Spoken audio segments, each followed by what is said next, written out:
Ciao ragazzi, bienvenue à tous dans un nouveau numéro du podcast de la Beneamata. Asseyez-vous confortablement parce que c'est pas tous les jours qu'on est au deuxième meilleur endroit du monde après Giuseppe Meazza.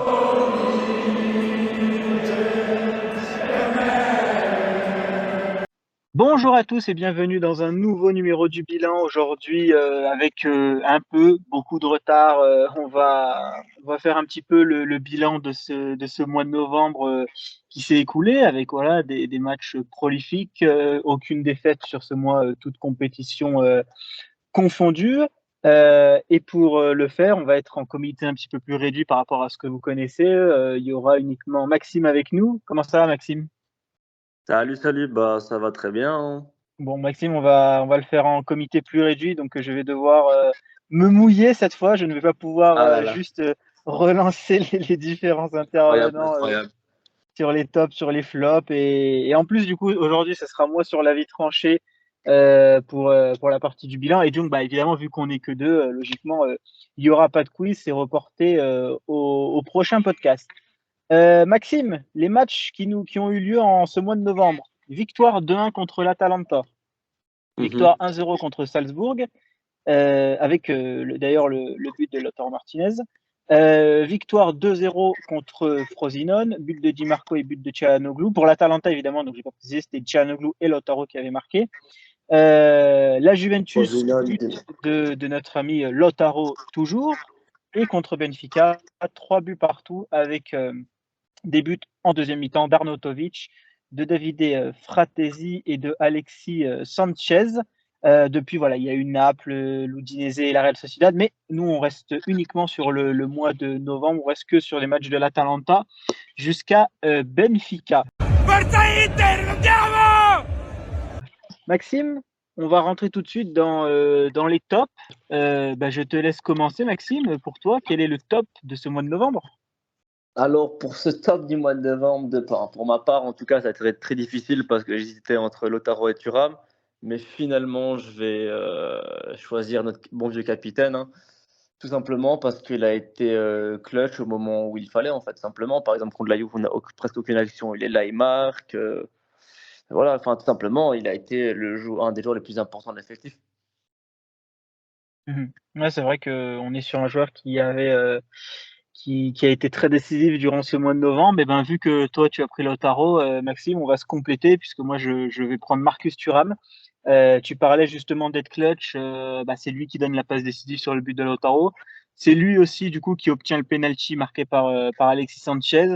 Même dans le jeu face à l'Atalanta, pardon, il fait aussi un bon match, idem face à Salzbourg. Frosinone aussi fait un bon match. Je pense que voilà, il pouvait peut-être se rajouter aussi peut-être à la feuille de stats par rapport à ça. Donc encore un mois, encore un très bon mois pour Marcus Thuram qui vraiment continue de monter en puissance, qui continue de parfaire sa relation avec Lautaro Martinez et surtout aussi avec les autres joueurs du collectif. Donc voilà, on est sur du très très positif sur Marcus Thuram. T'en penses quoi aussi de mon top sur Marcus Thuram, Ah, Maxime? mais comme je l'ai dit, c'était mon second choix et il le mérite clairement aussi d'être en top, hein, parce que vraiment il fait un début de saison très intéressant.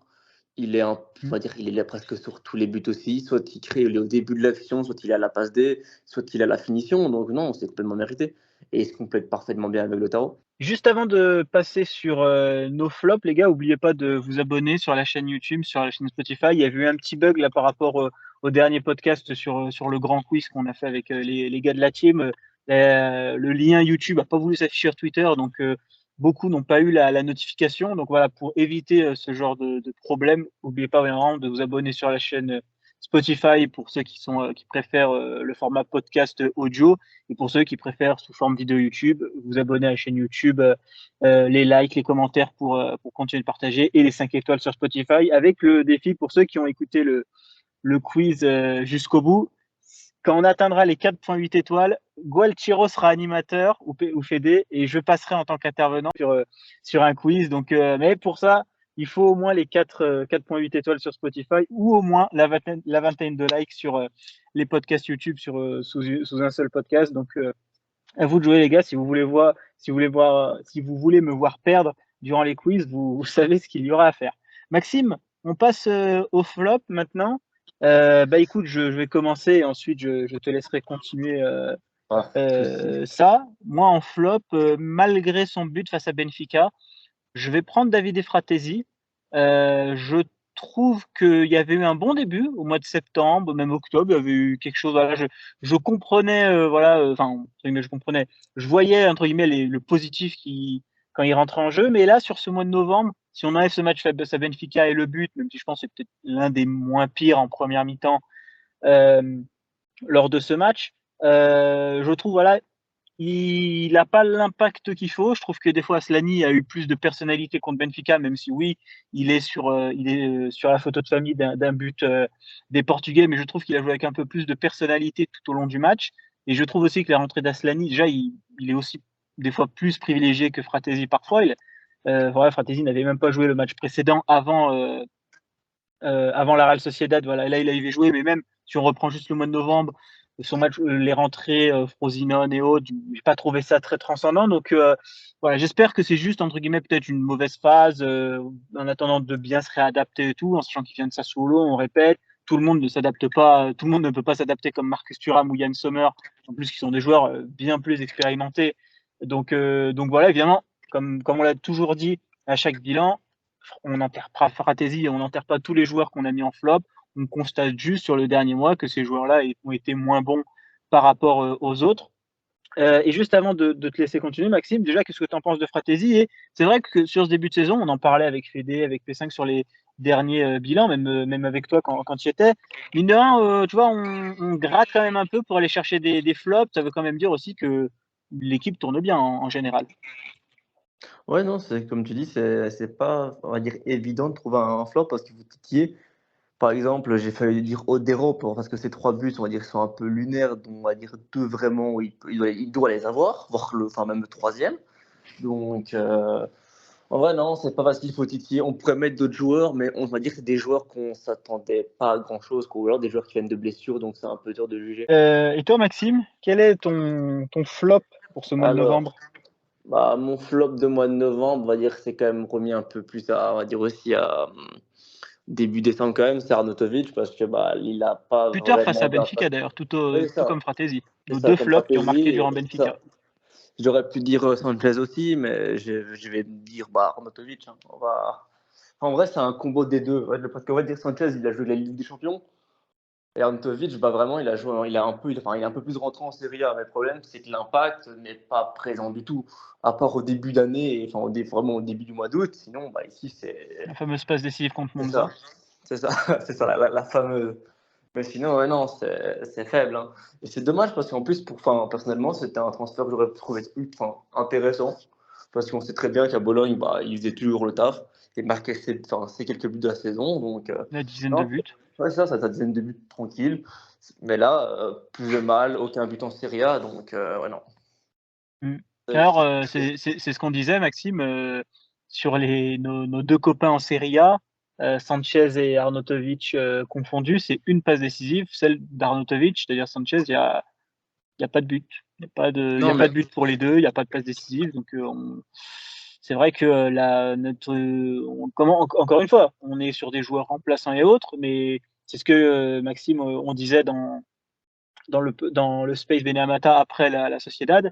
À la Juve, ils ont Milikin, il plante. Au Milan, il y a Jovic, même si le mec est remplaçant du remplaçant, il plante. Okafor plantait, même si c'était le remplaçant. À la Fiorentina, bon, on sait pas trop qui est le remplaçant, mais les deux plantent aussi. Donc, oui. tous les remplaçants des titulaires en attaque plantent, sauf dans une seule équipe des meilleures équipes de Serie A, la nôtre. Oui. Donc, c'est vrai que Ouais, mais c'est assez finalement, c'est déroutant. pas étonnant. Bah, finalement, c'est pas étonnant parce que ça fait combien d'affaires? Ça fait quand même plusieurs années et que maintenant, généralement, tu as tes deux buteurs titulaires qui marquent et après, bah, t'as plus personne. Oui, mais Hein. l'année dernière, tu avais Lukaku qui a planté quand même pas Ouais, c'est mal ça. de buts, Enfin, presque une l'année dizaine. passée, Dzeko, il en a planté pas ouais, mal, mais même quand il était remplaçant. ce que je veux Même dire, c'est pas. Correa, bon, on critiquait, mais il mettait 3-4 buts, Correa, même si, Ouais, bon, ouais, mais bon. je le reprends jamais, mais tu vois, il mettait 3-4 Mhm. buts. Là, on est quand même en décembre, Maxime. Enfin, je veux dire, là, on tourne le podcast, on est le 13 décembre. Dans un peu plus de 17 jours, on va arriver sur l'année 2024. Zéro Mhm. but, ni une Mais passe décisive pour les deux en Serie A, quoi. Sanchez a joué combien de minutes en série? Enfin, le problème, c'est que les deux, ils ont. Enfin, on va dire, ils n'ont pas non plus un temps de jeu Ah, énorme. Sanchez a un peu plus de matchs parce que Arnautovic a eu une grosse blessure, tu sais, la Ouais, c'est blessure ça. de Et famille, un même truc. Donc Sanchez. Sanchez joue un peu plus de matchs en Serie A, je crois qu'il a 9 ou 10 matchs, Sanchez, quelque chose Ah comme ça. ouais? Et Arnautovic, Autant? il va en avoir un peu moins. Autant? Putain, j'avais pas l'impression. Bah, Non, déjà, mais. autant, vu que Thuram, Lautaro doivent toujours sortir, moi je trouve Mm, ça un chiffre plutôt non, cohérent. mais ça. Comment dire? Ça Bah, genre, à un moment m'étonne. donné, je crois qu'il faisait rentrer Mkhitaryan en 9,5, il avait Ouais, fait c'est ça sur ça. un match, genre, C'est ça, pour c'est dire à ça. quel point, voilà, on sent qu'Inzaghi, l'attaque, bon, Mm, s'il y avait du budget et s'il y avait la possibilité, cet hiver, il aimerait bien ramener un attaquant un peu plus fiable, mais bon, mm. Ça, je c'est pense sûr, pas mais qu'il y enfin, aura le budget. ouais, c'est ça. Il faut absolument recruter un attaquant, je pense. Enfin, pour l'année Ça sera la prochaine, priorité de cet été. deux attaquants, de toute façon. Deux attaquants en été, même si on sait très bien que bah, les buteurs, on va dire, ce qui coûte le plus Mhm. cher. Et heureusement qu'ils sont pas en déficit pour le moment, et voilà, ils sont pas en panne de but, heureusement. C'est ça. Maxime, du coup, on va passer un peu sur l'avis tranché. Alors aujourd'hui, comme j'ai dit, c'est moi qui vais m'y coller. Alors, c'est pas un avis tranché nouveau, parce que ça, vous l'avez déjà entendu de ma bouche, que ça soit sur Team Serie A ou autre. Mais là, je vais le formaliser avec un peu plus d'arguments, avec tout ça. Comme on dit dans le jargon, pour moi, et seulement pour moi, Yann Sommer est le meilleur gardien d'Europe cette saison 2023-2024 des 5 grands championnats. Heu, je me suis fait du coup un peu plus en détail sur la concurrence un peu des gardiens en Europe, et il y en a pas un seul, en regardant des avis, en regardant même les matchs, parce que voilà, j'essaie quand même de regarder un peu la globalité du football européen et autres. Il y a pas un seul où j'ai l'impression qu'il rapporte autant de points, voire plus de points à son équipe que Yann Sommer. J'ai pas un gardien qui m'a donné autant de sérénité quand je l'ai vu que Yann Sommer. Après, évidemment, comme j'ai dit, c'est un avis tranché, donc c'est subjectif. Mais pour moi, ce que fait Yann Sommer, et je le répète encore une fois, on ne le met pas assez en avant par rapport à ce qu'il fait là. On en fait peut-être un peu plus. Je vois un peu aussi sur. Évidemment, le foot, c'est pas Twitter, bien évidemment, mais souvent, voilà, relayer entre guillemets «les bonnes prestations» des joueurs, des 4 grands championnats, parce que nous, on est en France, donc on exclut entre guillemets peut-être la Ligue 1 où évidemment, on parle plus de Ligue 1. Voilà, je trouve que Yann Sommer ressort un petit peu plus en ce moment, mais c'est pas dans les premiers noms qui arrivent dans l'effectif. Alors évidemment, les gardiens, c'est moins clinquant et ça sera toujours moins clinquant. Mais évidemment que dès que voilà, quand on dit Inter 2023-2024, Thuram, Lautaro, Di Marco, Barella, Çalhanoğlu, on va dire c'est les 5 noms peut-être qui sortent en premier.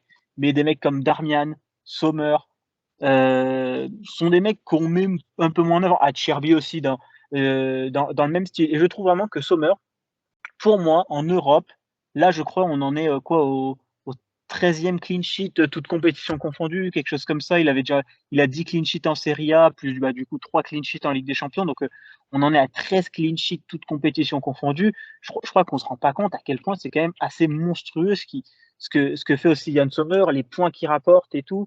Donc, moi, voilà, c'est mon avis tranché, de ce mois-ci. Et quand tu regardes, par exemple, la plupart des grands clubs actuellement, bah, au niveau des gardiens, on va dire que c'est pas non plus. Enfin, il y en a, ils font des arrêts, par exemple, on va dire Maignan, par exemple, à Milan, il fait des arrêts et tout, mais il fait quand même, on va dire, pas mal de boulettes actuellement. Enfin, de boulettes, on s'entend, c'est des arrêts, c'est des arrêts qu'il doit avoir, quoi. Mmh. Mais il n'y a pas que ça. Par exemple, Kobel, on sait très bien qu'il est, enfin, le compatriote de Sommer, bah, il fait une très bonne saison avec Dortmund, même l'année Ah oui, passée. je le mets dans les meilleurs gardiens d'Europe. J'ai C'est encore vu ça, son match franchement. contre Leipzig, c'est monstrueux ce qu'il fait, hein. C'est monstrueux ce qu'il fait. Mais il a Oui, oui, montré il y a la plusieurs. petite boulette, tu sais pas trop d'où elle sort et tout, Même donc ça, les deux mais je le mets quand pénaltys. même dans les meilleurs gardiens d'Europe, Ça, malgré il y a 2 boulettes, cette saison, oui, mais pas, c'est toujours aussi une sorte de «ratio» entre guillemets c'est positif-négatif. Voilà, ça. c'est toujours est-ce que le positif l'emporte sur le négatif?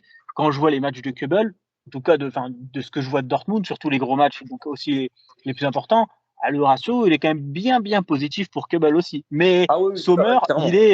il est positif à 95. Je veux dire, voilà, à part peut-être une erreur de main qu'on peut compter C'est contre ça. Sassuolo, Peut-être, Et c'est tout oui, en les vrai. AO, il peut peut-être mieux gérer le truc sur les AO, mais tu vois, on en est à gratter pour Ouais. essayer de trouver. En fait, on sait pas, l'erreur nous saute aux yeux, si on gratte un peu derrière les Mhm. trucs pour voir une erreur et la chercher. Donc, pour moi, quand on en est à ce niveau-là d'exigence à Sommer, c'est vraiment qu'on le met dans les tout meilleurs gardiens C'est d'Europe. ça, c'est ça. Non, mais c'est clairement ça. À part ça, solo, vraiment, c'est ça, c'est l'erreur de la saison. Sinon, tous les ballons, le nombre de points qu'il va grappiller, le nombre d'arrêts importants qu'il fait, non, c'est impressionnant. Après, ouais, il y a peut-être, mais enfin, je veux dire, je regarde pas non plus tous les matchs équipes possibles, même si je passe tout mon week-end à regarder que du football, même, voire même ma semaine. Mais ouais, non, c'est vrai que, on va dire, peut-être top 3 actuellement. Forza Inter, andiamo! C'est quoi ton match préféré durant ce mois de novembre et pour quelle raison? Je Hum, donnerai le mien, mais alors je vais voir, je commence par toi. bonne question. Attends, je vais Donc, je juste. rappelle Atalanta, Salzbourg, Frosinone, Juve, Benfica. Ben, en vrai, je vais dire Benfica en fait. C'est peut-être con parce qu'on fait une première mi-temps catastrophique, mais première mi-temps horrible où on n'arrive pas à aligner. Et après, t'as une mi-temps, t'as un discours d'un grand monsieur qui, pourtant, l'équipe n'avait pas vraiment changé parce que je crois que c'est exactement la même en plus au retour des vestiaires, et qui est complètement Mhm. transformée et qui arrive à revenir dans un match où elle partait de rien en fait, et d'un Benfica qui était en confiance. Et avoir réussi à inverser une tendance comme ça, bah, c'est très fort. Et là, une des dernières fois qu'on avait fait ça, c'était bah, sous Conte quand on perdait 2-0 le derby à la maison et qu'on gagne Mhm. peut-être Il 2. avait fait Macento. Mhm. Ouais, ouais, ben ça m'étonne pas que tu dis ça parce que c'est potentiellement un match que j'aurais pu prendre. J'ai pas pris celui-là, mais c'est un match que j'aurais pu prendre. Il y a une réaction. Inzaghi qui fait confiance aux remplaçants et tout. D'ailleurs, dans de prochains podcasts, on fera un focus un peu sur la gestion des hommes d'Inzaghi depuis le début de saison, parce que on a fait des Ah podcasts ouais, l'année très dernière fort. pour dire à quel point elle était pas bonne la saison dernière. Mais cette année, c'est On en très a déjà, fort. on l'a déjà évoqué en podcast depuis le début de saison. On sort pas du chapeau aujourd'hui. On n'en a pas parlé qu'aujourd'hui. Mais voilà, en faire un focus particulier parce que moi, il y a des matchs clés qui m'ont beaucoup. Et ce match-là, on le prendra justement à témoin pour sa gestion des hommes. Ben moi, écoute, Maxime, les auditeurs, je choisis le Atalanta Inter parce que on sort de la Roma, je crois, juste après. Donc l'Atalanta, on allait les affronter quelques jours après. Honnêtement, j'avais absolument aucune attente sur ce match, si ce n'est les 3 points. J'attendais que les 3 points, peu importe la manière. On n'avait pas prévu le terrain pluvieux, mais bon, on savait déjà le terrain de l'Atalanta, déjà, il n'est pas non plus réputé pour être Mm. incroyable. On joue face à une grue en face, une grue littérale, je veux dire, ils sont encore en travaux, la tribune d'en face, donc il y a littéralement une grue quand tu attaques d'un côté du terrain.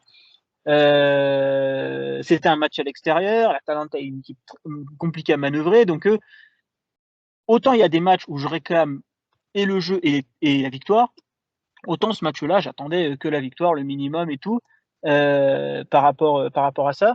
Et à la fin, écoute, on a eu la victoire, certes, mais en plus, on a eu le jeu parce que je trouve que c'est une vraie bonne prestation. Est-ce que c'est dans l'une des meilleures prestations de la saison? Possiblement. Top 5, top 7, quelque chose comme ça, mais possiblement, parce que franchement, je trouve qu'on a vraiment bien joué. Le banger, en plus, évidemment, de notre Ouais, ami pardon. Lautaro. Un but qui devait être tous les jours de la vie refusé, mais bon, bref. Mais voilà, conditions difficiles. Il y a qu'un seul, il y a bon 2 points noirs, du coup, il y a le but pris alors qu'il est pas, mais au-delà de ça, le vrai point noir de ce match, c'est la blessure de Pavard, qui devrait revenir d'ailleurs peut-être pour la Lazio qui Ce peut-être qui week-end, sera ouais. dans le groupe. Mais voilà, le gros point noir, c'est la blessure de Pavard sur ce match. Mais sinon, voilà, j'ai vraiment bien aimé ce match. Et ça prouve, mine de rien, que voilà, on peut se permettre à l'Inter cette saison de même dans des déplacements compliqués, même quand il y a de la pluie, même quand le terrain est pourri, même quand l'équipe en face est une équipe quand même redoutée en Serie A, parce que quand tu te déplaces à Bergame, je pense pas que tu y vas avec le sourire. Et ben voilà, on a quand même eu la prestation qui allait avec et pas seulement les 3 points. Donc franchement, pour moi, c'est potentiellement le meilleur match de novembre. Je sais pas ce que tu en penses, Maxime. En vrai, non, c'est compréhensible, surtout que généralement, un match où on gagne 2-0, on se prend un but ainsi qui devait être refusé. L'année passée, on perd. Clairement, c'est un match qu'on perd. Que cette Mhm. année, tu vois que bah, l'équipe l'a bien mûri en fait. Et c'est peut-être grâce à son parcours en Ligue des Champions, même si ça n'a pas été un parcours, enfin le parcours le plus difficile, c'est très bien. Mais c'est quand même une finale de Ligue des Champions contre City. où tu joues tu fais une belle finale, finalement. Surtout, encore une fois, quand tu compares les deux effectifs avec le budget et tout, donc tu sens que l'équipe a mûri et que chaque année, c'est de mieux en mieux. Et qu'on va dire que cette grosse période, de souffrance est loin derrière nous. Ouais, c'est vrai que mine de rien, ça nous a forgé et ça nous amène à ce genre de match. J'aurais pas mis dans les meilleurs matchs du mois de novembre, mais j'aurais pu parler de Frosinone aussi parce que mine de rien, encore genre de match où possiblement on pouvait faire match nul dans une saison où voilà, on s'est rendu le match facile et c'est quand même un point. Mais bon, je voulais quand même mentionner l'Atalanta. Donc les auditeurs que ça soit en commentaire sur Twitter, en commentaire sur la chaîne YouTube, dites-nous votre top du mois, votre flop du mois. Si vous avez aussi un avis tranché, parce que potentiellement on peut aussi réagir sur de prochains podcasts, sur de prochains épisodes pour en parler. Et aussi, voilà, est-ce que le meilleur match de novembre, est-ce que comme moi c'est l'Atalanta, est-ce que comme Maxime c'est contre Benfica, est-ce que vous en avez d'autres, pour quelles raisons? Donc n'hésitez pas à débattre sur les commentaires, qu'on puisse aussi continuer le débat. Comme j'ai dit, du coup, pas de quiz aujourd'hui. Donc Maxime, on va terminer ce bilan du mois de novembre sur ça. Et on va attendre tranquillement du coup ce lundi du coup avec le tirage de la Ligue des Champions pour voir l'Inter a fini deuxième. Donc on va voir quel sera notre futur adversaire. Tous les matchs n'ont pas encore été joués de la dernière journée de Ligue des Champions. Donc Maxime, on verra un peu quel sera notre adversaire des huitièmes de finale. Bien sûr, hein. De toute façon, c'est une Ligue des Champions. N'importe quel adversaire, même si on aurait terminé premier de groupe, même si on s'appelle le plus petit, on va dire sur papier on est favori. Mais c'est pas comme ça que tu vas gagner une compétition, même si c'est pas l'objectif du club. Donc, ouais, non, n'importe quel, on va dire, adversaire, même si c'est un très gros adversaire, c'est ainsi, ça va forger l'équipe. Et tout est possible sur un aller-retour. Eh bien, on verra qui sera notre adversaire et on en parlera bien évidemment en podcast. Merci à tous pour les auditeurs pour avoir écouté ce podcast qui, comme j'ai dit un peu au début, est sorti un petit peu en retard. Désolé un peu pour le timing un peu décalé. Mais bon, vous avez le bilan du mois de novembre et du coup, rendez-vous pour un prochain podcast et aussi rendez-vous pour le bilan du mois de décembre qui arrivera dans une quinzaine de jours parce qu'on est bientôt déjà à la fin de septembre et bientôt à la fin de cette année 2023. Merci Maxime du coup pour être pour le podcast, pour ton Avec avis, plaisir. pour tes top et flop et nous, on se retrouve pour un prochain podcast. Ciao à tous.